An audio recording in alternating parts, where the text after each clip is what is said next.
नमस्कार दोस्तों, मैं दीपक शुक्ला आपका स्वागत करता हूं आपके अपने YouTube channel A to Z banking information पर। दोस्तों, आज के वीडियो में हम बात करेंगे कि बैंक में हम आखिर कितने रुपए की एफडी कराएं ताकि हमें इनकम टैक्स डिपार्टमेंट की तरफ से नोटिस ना आए।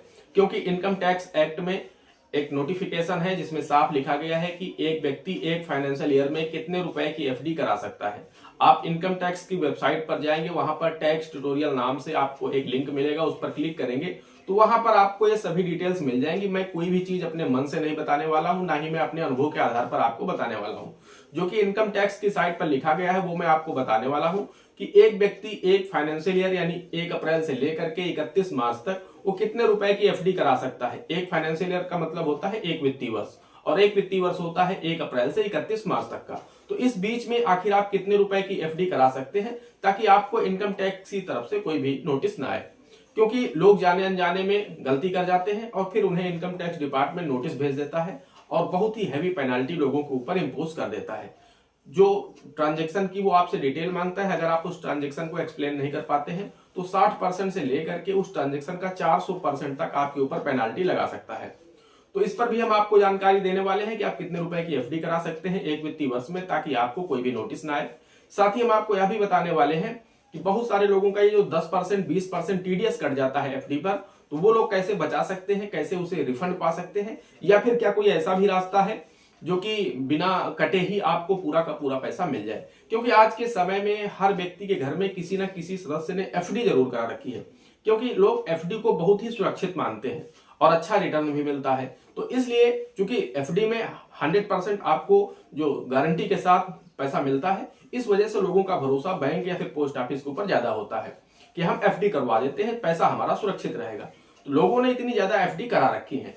अब लोगों को उसके जो नियम कानून है वो नहीं मालूम है। उन्हें लगता है जब उनकी एफडी की मैच्योरिटी होती है, बैंक ने उन्हें जो भी पैसा दिया उन्हें लगता है कि इतना ही ब्याज हमें मिला होगा, बैंक ने जो पैसा हमें दिया है हमें उतना ही ब्याज मिला होगा। लेकिन ऐसा नहीं है। हम आपको बताना चाहते हैं कि आपकी एफडी का जो ब्याज होता है उसका 10 से 20% अमाउंट आपका टीडीएस के रूप में कट करके बैंक इनकम टैक्स डिपार्टमेंट को जमा करा देता है।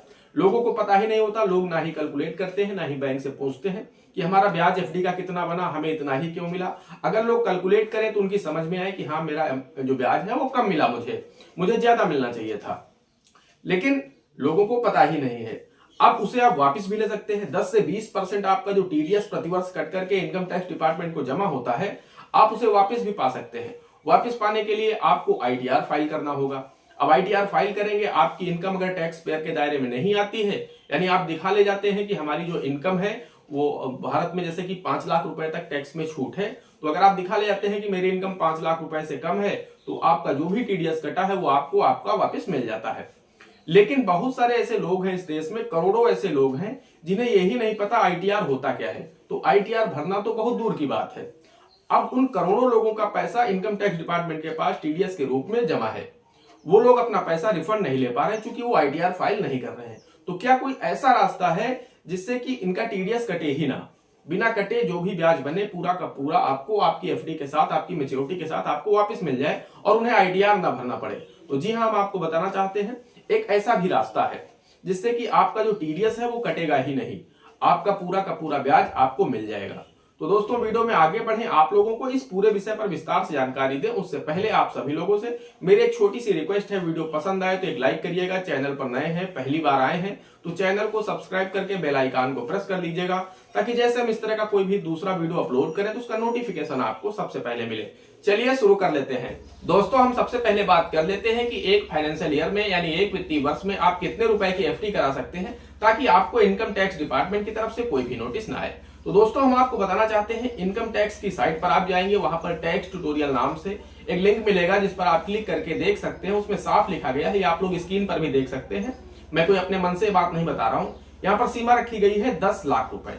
अगर आप 10 लाख रुपए से अधिक एक वित्तीय वर्ष में एफडी करवाते हैं तो आपको इनकम टैक्स डिपार्टमेंट नोटिस भेज सकता है और आपसे जवाब मांग सकता है कि आपको ये पैसा कहां से मिला। अगर आपके पास उचित सोर्स है, इनकम का जो सोर्स है आप उसे बता ले जाएंगे तो कोई भी दिक्कत नहीं होगी। इनकम टैक्स डिपार्टमेंट को कोई समस्या नहीं है अगर आप इसका जो सोर्स है वो ले जाते हैं, बता ले जाते हैं कि ये मेरा सोर्स है, यहां से मुझे इनकम हो सकता है। आपने कोई एग्रीकल्चर प्रॉपर्टी बेची हो या कोई और चीज बेची हो तो इससे आप अपना दिखा सकते हैं कि हमने यहाँ से अपना इनकम किया है, इस वजह से मैंने एफडी कराई है। लेकिन अगर आप उसे एक्सप्लेन नहीं कर पाते हैं तो फिर आपके ऊपर इनकम टैक्स डिपार्टमेंट बहुत ही हैवी पेनाल्टी इंपोज कर सकता है, जो कि 60% से लेकर के 400% तक की पेनाल्टी हो सकती है। तो अगर आपकी इनकम है, आपके पास सोर्स है, आप दिखा सकते हैं कि हाँ मेरा ये सोर्स है, तो आप 10 लाख, 20 लाख, 30 लाख जितने की मर्जी चाहे आप एफडी करा सकते हैं, उसमें कोई दिक्कत नहीं है।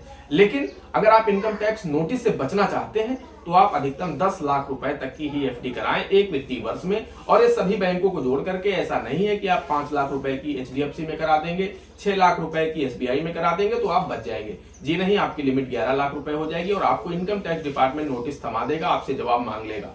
और अगर आपके पास जवाब है तो फिर कोई दिक्कत नहीं, लेकिन अगर आपके पास जवाब नहीं है, आप उसे एक्सप्लेन नहीं कर पाए कि मेरे पास पैसा कहां से आया, तो फिर आपके लिए बड़ी मुसीबत हो सकती है। तो इस चीज का आपको ध्यान रखना है कि एक फाइनेंशियल ईयर में अगर आप नोटिस से बचना चाहते हैं, इनकम टैक्स के जवाब से बचना चाहते हैं, तो आपकी जो एफडी की लिमिट है वो सिर्फ 10 लाख रुपए है। 10 लाख रुपए से अधिक एक वित्तीय वर्ष में एफडी ना कराएं।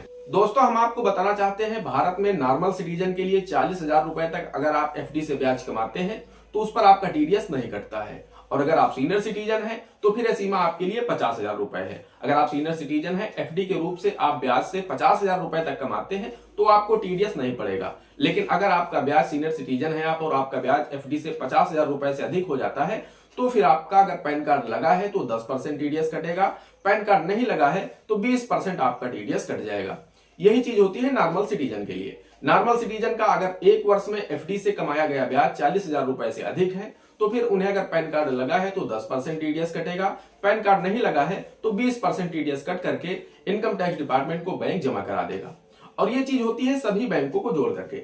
ऐसा नहीं है कि आपकी 2 लाख रुपए की एफडी पीएनबी में है, 3 लाख रुपए की एफडी आपकी एसबीआई में है, 2 लाख रुपए की एफडी आपकी एचडीएफसी में है। इस तरह से करके आपको अलग अलग जगह से 10,000, 15,000, 20,000 ब्याज मिल रहा है। तो ऐसा नहीं है, ये सभी बैंकों को जोड़ करके देखा जाता है। आपका पैन कार्ड सभी जगह लिंक है, इनकम टैक्स डिपार्टमेंट पकड़ लेता है कि आपकी कुल कितनी एफडी है और आप कहां से कितना ब्याज अर्न कर रहे हैं। तो अगर आप नॉर्मल सिटीजन है और आपका ब्याज एक वर्ष में सभी एफडी को जोड़ करके 40,000 रुपए को क्रॉस कर जाता है तो फिर आपका 10% टीडीएस कट होकर के इनकम टैक्स डिपार्टमेंट को जमा हो जाएगा। अब अगर आप आईटीआर फाइल कर दें और आईटीआर फाइल करके इनकम टैक्स डिपार्टमेंट को बता दें कि हमारी इनकम 5 लाख रुपए से कम है, तो आपको जो टीडीएस कटा है वो आपका वापस मिल जाएगा।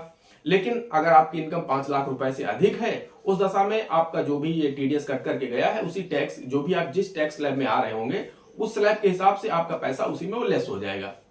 लेकिन दोस्तों, हम आपको बताना चाहते हैं कि एक ऐसा भी रास्ता है जिससे आप बिना आईटीआर को फाइल किए भी अपना टीडीएस कटने से बचा सकते हैं। आपको आईटीआर फाइल करने की आवश्यकता नहीं पड़ेगी, क्योंकि देश में करोड़ों लोग हैं जिन्हें आईटीआर भरना नहीं आता और ना ही वो लोग आईटीआर भरते हैं। उन्हें लगता है बैंक ने हमें जो ब्याज दे दिया है बस उतना ही ठीक है।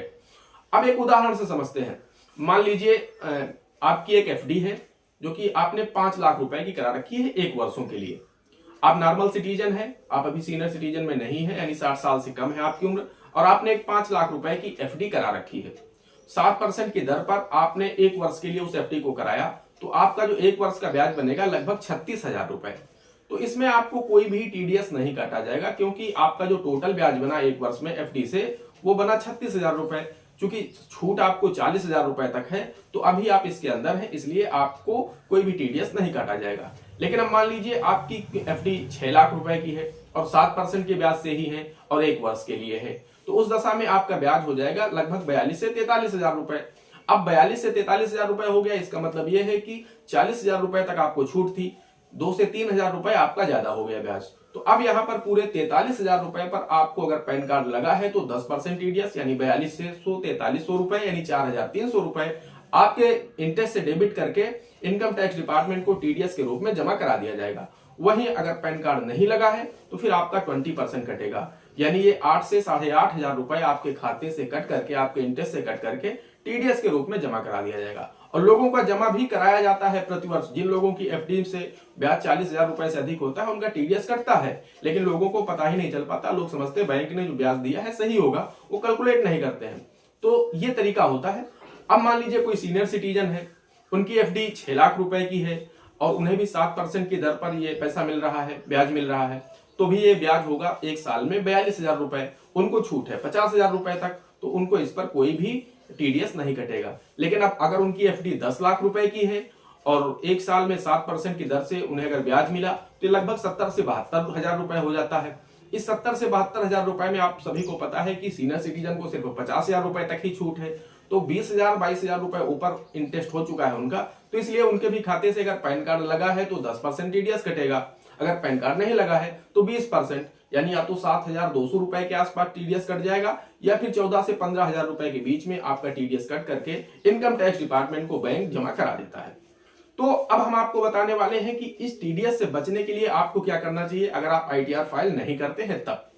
तो दोस्तों हम आपको एक चीज यहां पर हम आपको और बताना चाहते हैं कि मान लीजिए आपकी इनकम जो हुई है ये एफडी से हुई है, अब आप आईटीआर फाइल करके वापस करना चाहते हैं तो किस तरह से आप वापस कर पाएंगे। मान लीजिए आप नॉर्मल सिटीजन है, आपने 6 लाख रुपए एफडी के रूप में जमा कर रखे हैं, तो आपका ब्याज बना 42,000 रुपए। अब निश्चित रूप से आपका टीडीएस 4200 रुपए तो कटेगा 10% पैन कार्ड लगा है तो 4200 रुपए आपका टीडीएस कट करके इनकम टैक्स डिपार्टमेंट को जमा किया जाएगा।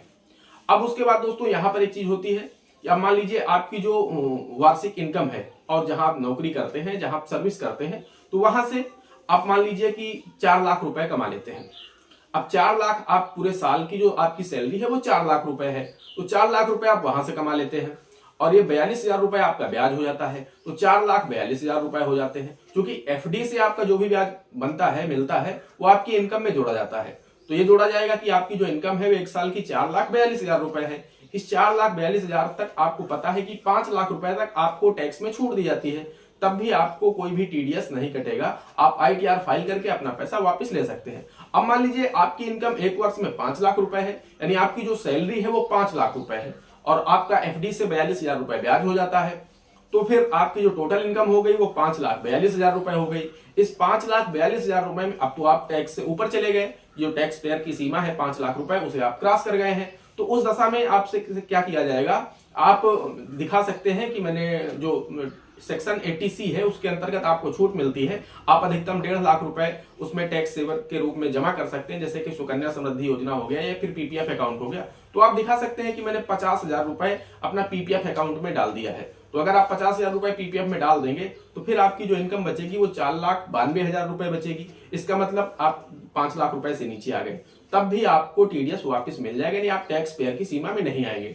अगर आपकी इनकम 6.5 लाख रुपए तक पहुंच जाती है, यानी मान लीजिए आपकी जो सैलरी है वो 6 लाख रुपए है, 50,000 रुपए आपको एफडी से ब्याज मिल गया, आपकी इनकम हो गई 6.5 लाख रुपए, उस दशा में आपके खाते से टीडीएस कट करके जा चुका है इनकम टैक्स डिपार्टमेंट को, आप अपना टीडीएस वापस पाना चाहते हैं, तो आप दिखा सकते हैं यहाँ पर कि मेरी जो इनकम है वार्षिक सैलरी है वो 6 लाख रुपए है, 50,000 मेरा इंटरेस्ट है तो 6.5 लाख हो गया। इस 6.5 लाख रुपए में आप 1.5 लाख रुपए की छूट पा सकते हैं सेक्शन 80C के अंतर्गत, सुकन्या समृद्धि योजना में जमा करके या फिर पीपीएफ अकाउंट में जमा करके। तो आप दिखा सकते हैं कि मैंने 1.5 लाख रुपए पीपीएफ में डाल दिया है, फिर 1.5 लाख रुपए मैंने सुकन्या समृद्धि में डाल दिया है, तो फिर आपकी इनकम बचेगी 5 लाख रुपए, तब भी आपका टीडीएस आपको वापस मिल जाएगा, आप टैक्स पेयर की सीमा में नहीं आएंगे। तो दोस्तों इस तरह से आप लोग आईटीआर फाइल करके भी अपना जो टीडीएस है वो बचा सकते हैं, अपने टैक्स को बचा सकते हैं। अब हम बात कर लेते हैं क्या ऐसा कोई रास्ता है जिससे हम बिना आईटीआर फाइल किए ही हम अपना टीडीएस कटने से बचा पाए। तो जी हाँ, एक ऐसा भी रास्ता है। हम आपको बताना चाहते हैं नॉर्मल सिटीजन के लिए बैंक में फॉर्म 15G होता है और सीनियर सिटीजन के लिए बैंक में फॉर्म 15H होता है। इस फॉर्म 15G 15H का क्या मतलब होता है वो मैं आपको बता देता हूं। आपने जितने भी बैंक में एफडी करा रखा है उन सभी बैंक में आपको जो फाइनेंशियल ईयर की शुरुआत होती है तभी आपको इस फॉर्म को फिल करके देना होता है। अगर आप इस फॉर्म को फिल करके दे देते हैं, इसका मतलब यह है कि आप एक शपथ पत्र दे रहे हैं, उसमें आप अपनी एफडी की डिटेल्स लिख देते हैं और ये लिख देते हैं कि हमारी जो इनकम है वो टैक्स पेयर से कम है, यानी जो 5 लाख रुपए की सीमा रखी गई है उससे हमारी इनकम कम है। आपको उसमें लिखना होता है, एक शपथ पत्र देना होता है, वो एक शपथ पत्र ही होता है। नॉर्मल सिटीजन के लिए 15G और जो सीनियर सिटीजन है उनके लिए होता है 15H।